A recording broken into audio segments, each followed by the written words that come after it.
Bonjour tout le monde, c'est Nadine, vous êtes sur Avis Scorpionesque. Bonjour, bienvenue. Alors aujourd'hui je vais faire une vidéo qui va prendre 2 jours en même temps. Parce que déjà je la tourne tard. Et puis ce qui se passe dans le ciel c'est quand même important. Et ça ne se limite pas à un seul jour. Donc je vais vous expliquer un petit peu tout ça. Donc aujourd'hui mercredi à 16 h, la lune est passée en bélier. Elle était en poisson. Donc la lune, elle passe à peu près 2 jours et demi par signe.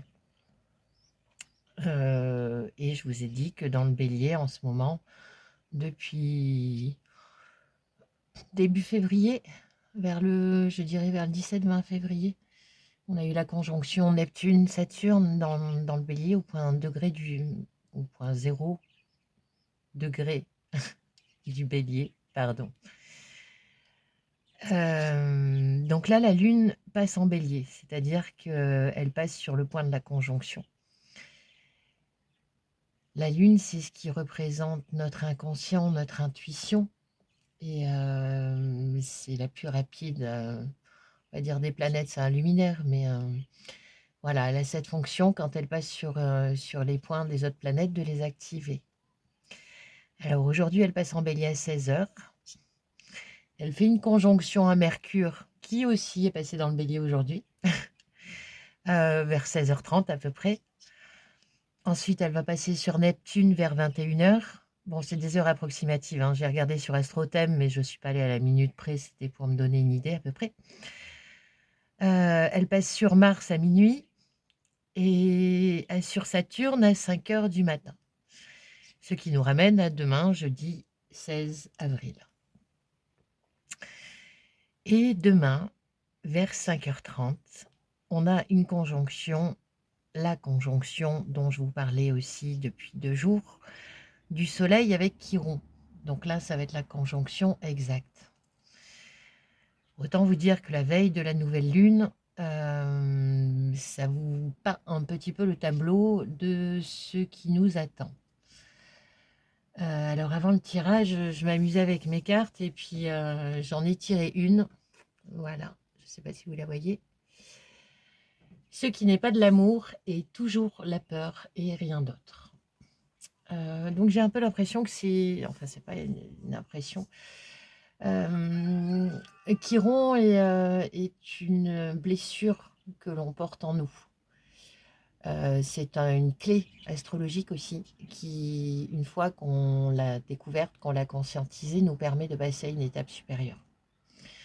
Donc là, le nettoyage que nous propose Chiron avec le soleil, je vous en parlais dans le bélier. Le bélier, c'est le premier souffle, c'est l'initiateur, c'est le leader, c'est celui qui avance, c'est le moi surtout. Donc là, on est sur la guérison d'une blessure identitaire et donc se libérer de notre identité pour pouvoir revenir dans l'ensemble de dans ce que nous sommes en fait, dans l'unité. Voilà.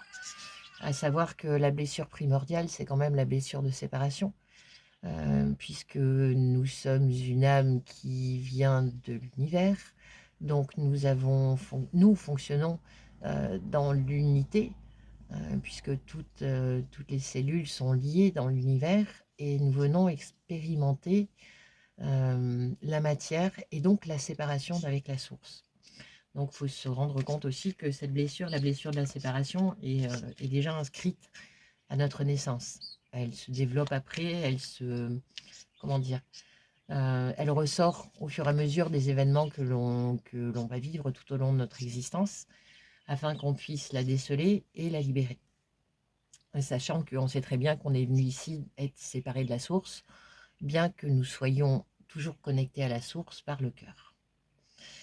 Donc le cœur, c'est ce qui nous relie à l'amour inconditionnel, et donc ce qui n'est pas de l'amour est toujours la peur et rien d'autre. Et la peur vient de notre mental, le mental blessé, l'ego blessé, voilà, l'enfant intérieur blessé. Donc là, le fait que la Lune soit passée en bélier, qu'elle fasse une conjonction à Mercure juste derrière, ça va impacter nos pensées. Mercure, c'est notre manière de communiquer, de penser. Voilà, tout simplement. Donc, ça peut représenter notre mental, c'est-à-dire que la lune va activer notre mental. Qu'est-ce qui va ressortir? Les blessures qu'on a voulu enfouir au fond du placard. En plus, cumuler à cela une bonne énergie, puisque le bélier, c'est vraiment de l'énergie pure, c'est du feu, c'est le feu créateur. Donc, il est fort probable, voire même totalement possible, que vos peurs les plus profondes remontent à la surface, comme dans un film d'horreur. Donc, l'idée, c'est de rester dans son cœur, autant que vous le pouvez. Voilà. Le conseil, c'est vraiment de rester centré, de se rappeler que c'est un jeu. Trouver un moyen pour rester dans le moment présent. Ça vous permettra d'identifier les blessures qui sortent. Bon, elles vont sauter aux yeux, hein, je vous rassure, il ne faudra pas chercher bien longtemps. Et de pouvoir les traiter avec le plus de calme et de centrage possible. Le fait que j'ai pas fait ma vidéo ce matin, c'est tout simple, c'est que le chiron en ce moment, il passe sur mon chiron natal. Donc moi j'ai un double bonus. Au moins, voilà, je sais ce que je travaille. Il n'y a pas de souci, je le sens bien depuis que Chiron se rapproche. Donc, et le fait d'avoir tiré cette carte, c'est exactement ça. Ce matin, c'était la peur, ouais, je suis tombée dans le monde d'en bas, en fait, je ne me suis pas vue descendre, et il m'a fallu à peu près la moitié de la journée pour remonter, pour me rendre compte que, en fait, non, tout allait bien. C'était juste moi qui étais partie dans mes peurs, peur de ne pas y arriver, majoritairement, hein.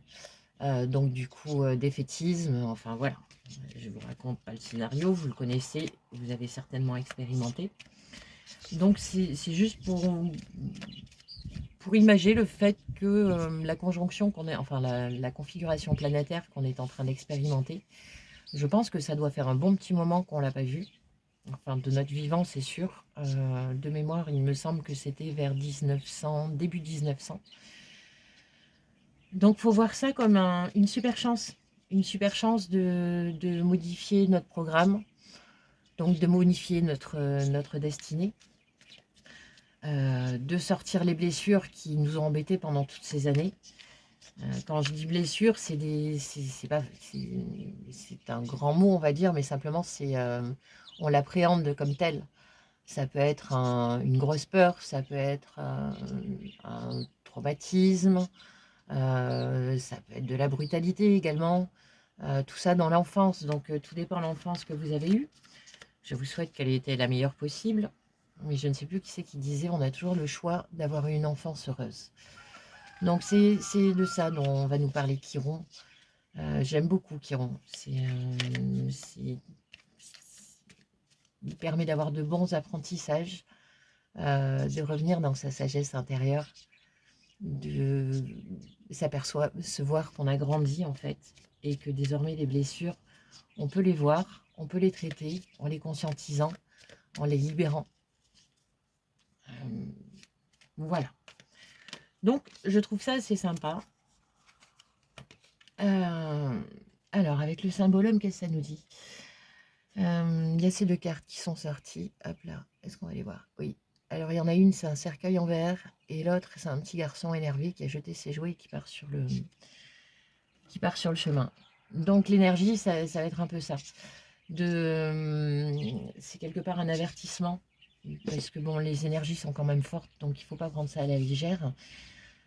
Si vous souhaitez rester dans votre cercueil de verre, qui certes vous protégera de tout l'extérieur, et de refuser de voir les blessures, eh ben, vous allez vous reprogrammer le même programme pour l'année qui vient, voire plus longtemps. C'est une super opportunité de libérer les blessures en ce moment. Donc, qu'est-ce qui va nous aider? Allez, on va demander à vivre les accords Toltec au quotidien. Voir qu'est-ce qui va pouvoir nous aider pour regarder ces blessures avec le plus de calme possible. Hop là. Et ben voilà. Bon, bah celle-là, j'ai eu pour moi il n'y a pas très longtemps. Donc, Je prends conscience que celui qui m'insupporte est mon meilleur enseignant. La colère que l'autre provoque en moi m'aide à regarder mes parts d'ombre et surtout à affirmer ma puissance et ma dignité vers ceux que je ne peux plus accepter, ni chez l'autre, ni chez moi, ni en moi. Voilà, je la rapproche. Hop là. On va essayer de faire un petit focus. Hop. Bon, ben voilà, on en revient là. Il est fort possible que vous ayez des miroirs en face de vous, tout simplement, puisque on joue chacun dans notre propre jeu. Simplement, de vivre en communauté nous permet d'avoir le miroir de ce que l'on n'arrive pas à regarder en nous. Souvenez-vous, tout ce qu'on reproche aux autres, c'est ce qu'on n'arrive pas à se reprocher à nous-mêmes. C'est un peu dur, mais une fois que vous l'avez intégré, ça fait taire un petit peu votre enfant intérieur et ça lui permet d'écouter et de commencer à libérer ce qui l'emprisonnait depuis un peu trop longtemps. Je peux choisir les croyances que j'ai sur moi. Peu importe ce que je choisis, en bien ou en mal, cela ne sera toujours qu'un point de vue et non la vérité. Alors je prends du recul et je vois cela comme un jeu. Quelle croyance qui me fait du bien, je préfère choisir. C'est une bonne méthode. Le cerveau ne fait pas la différence entre le rêve et la réalité. C'est un bon moyen pour gruger notre mental. Voilà. Il ne faut pas oublier que c'est un programme et qui marche en automatique et que le but du jeu pour pouvoir récupérer les manettes, c'est de revenir dans notre centre pour récupérer une fréquence plus élevée et donc marcher en mode manuel. Pardon, j'en perds ma voix. Ben voilà. Et je pense qu'il va y avoir des choses à dire. Donc si vous vous retrouvez confronté à une personne qui arrive en face de vous, qui vous met en colère ou qui sont en colère, prenez un temps d'arrêt, respirez un grand coup. La colère n'est jamais une bonne conseillère. Et ça vous permettra j'espère, d'avoir le discernement de vous dire, tiens, voilà, c'est ça la blessure que je dois dégager et de quoi ça me parle. Donc, souvent, quand on est dans la colère, qu'on a quelqu'un qui est en face de nous en colère, on est d'accord que sur le moment, c'est un peu compliqué de se poser au calme et de dire, attends, bouge pas, je vais y réfléchir. Ceci dit, et ça c'est l'expérience qui parle, ne pas répondre à la colère. Même si quelqu'un vous crie dessus, bon, dans la mesure où vous n'êtes pas en danger physique, on est d'accord. Et puis si vous êtes en danger physique, eh ben, vous courez un peu plus loin. Ne pas répondre à la colère, ça fait redescendre la tension. Si la colère n'a pas de réponse, elle va s'arrêter automatiquement. Et ensuite, prenez le temps de redescendre, parce que bon, les émotions, ça fait faire un peu des montagnes russes émotionnelles. Et une fois que vous êtes redescendu, prenez vraiment ce temps de vous dire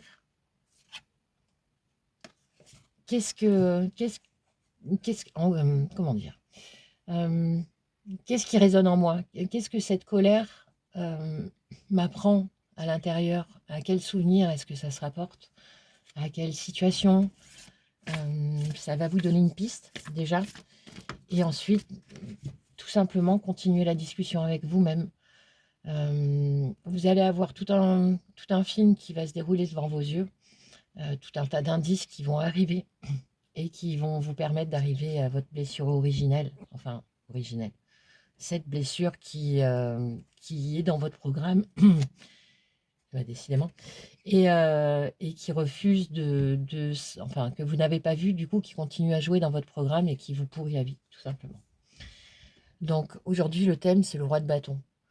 Redevenir notre maître de nos actions. Les bâtons, c'est le feu, c'est les actions. Donc voilà. Le but du jeu aujourd'hui, ça va être de rester maître de soi. Alors, on a le diable. Il est donc là. Avec la 7 d'épée et le fou. Génial. Qu'est-ce qu'on a là? La force. Ah bah dis donc. Et je les mélange mes jeux. Hein. Génial. Et on laisse le passé derrière. Encore. Il revient encore celui-là. Donc le passé, les tristesses, tout ça, on l'a vu hier, c'est derrière. C'est has-been. On n'en veut plus. On le fait plus, on l'autorise plus à revenir dans notre mode présent. Donc, le diable, ça peut avoir deux significations. Soit c'est votre petit diable intérieur, soit c'est la matérialisation. Donc, on va être confronté à ça sur ces 2 jours, c'est-à-dire que les énergies qui demandent à ressortir, notre diable intérieur va ressortir. Et ce qu'on nous propose, c'est le 7 d'épée. Donc le 7 d'épée, elle est ambivalente, cette carte. Le petit bonhomme qui est là, on ne sait pas trop si il est venu voler des épées ou s'il est venu rendre les épées qu'il avait volées. Donc dans l'idée, je ne vais pas aller sur chaque carte parce que sinon je vais perdre le fil. Dans l'idée, si on arrive à être fidèle à ses pensées, honnête avec soi-même, voilà.